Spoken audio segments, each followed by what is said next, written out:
شروع اللہ کا نام لے کر جو بڑا مہربان نہایت رحم والا ہے۔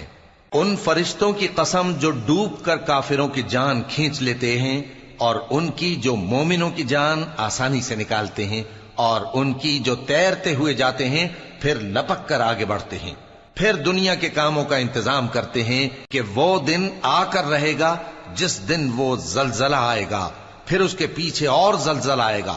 اس دن لوگوں کے دل خوف زدہ ہوں گے اور آنکھیں جھکی ہوئی۔ کافر کہتے ہیں کیا ہم الٹے پاؤں پھر لوٹیں گے؟ بھلا جب ہم کھوکھلی ہڈیاں ہو جائیں گے تو پھر زندہ کیے جائیں گے؟ کہتے ہیں کہ یہ لوٹنا تو سراسر نقصان کا لوٹنا ہوگا۔ تو بس وہ ایک ڈانٹ ہوگی، اس وقت وہ سب میدان حشر میں آ جمع ہوں گے۔ بھلا تم کو موسیٰ کی حکایت پہنچی ہے جب ان کے پروردگار نے ان کو پاک میدان یعنی طویٰ میں پکارا اور حکم دیا کہ فرعون کے پاس جاؤ کہ وہ سرکش ہو رہا ہے، پھر اس سے کہو کہ کیا تو چاہتا ہے کہ پاک ہو جائے اور میں تجھے تیرے پروردگار کا رستہ بتاؤں تاکہ تجھ کو خوف پیدا ہو؟ غرض انہوں نے اس کو بہت بڑی نشانی دکھائی مگر اس نے جھٹلایا اور نہ مانا، پھر لوٹ گیا اور تدبیریں کرنے لگا۔ سو اس نے لوگوں کو اکٹھا کیا، پھر بلند آواز سے بولا، سو کہنے لگا کہ تمہارا سب سے بڑا مالک میں ہوں۔ تو اللہ نے اس کو دنیا اور آخرت دونوں کے عذاب میں پکڑ لیا۔ جو شخص اللہ سے ڈر رکھتا ہے اس کے لیے اس قصے میں عبرت ہے۔ بھلا تمہارا بنانا مشکل ہے یا آسمان کا؟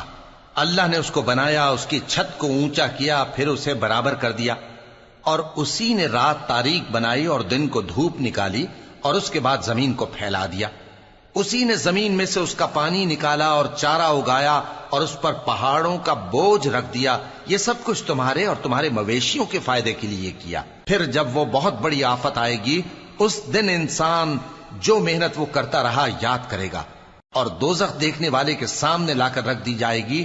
اب جس نے سرکشی کی اور دنیا کی زندگی کو مقدم رکھا تو اس کا ٹھکانہ دوزخ ہی ہے، اور جو اپنے پروردگار کے سامنے کھڑے ہونے سے ڈرتا اور نفس کو بیجا خواہشوں سے روکتا رہا تو اس کا ٹھکانہ بہشت ہی ہے۔ اے پیغمبر صلی اللہ علیہ وآلہ وسلم، لوگ تم سے قیامت کے بارے میں پوچھتے ہیں کہ اس کی آمد کب ہے، سو تم اس کے ذکر کی طرف سے کس فکر میں ہو؟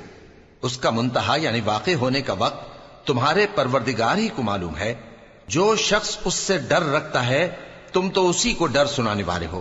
جب وہ اس کو دیکھیں گے تو ایسا خیال کریں گے کہ گویا دنیا میں صرف ایک شام یا ایک صبح رہے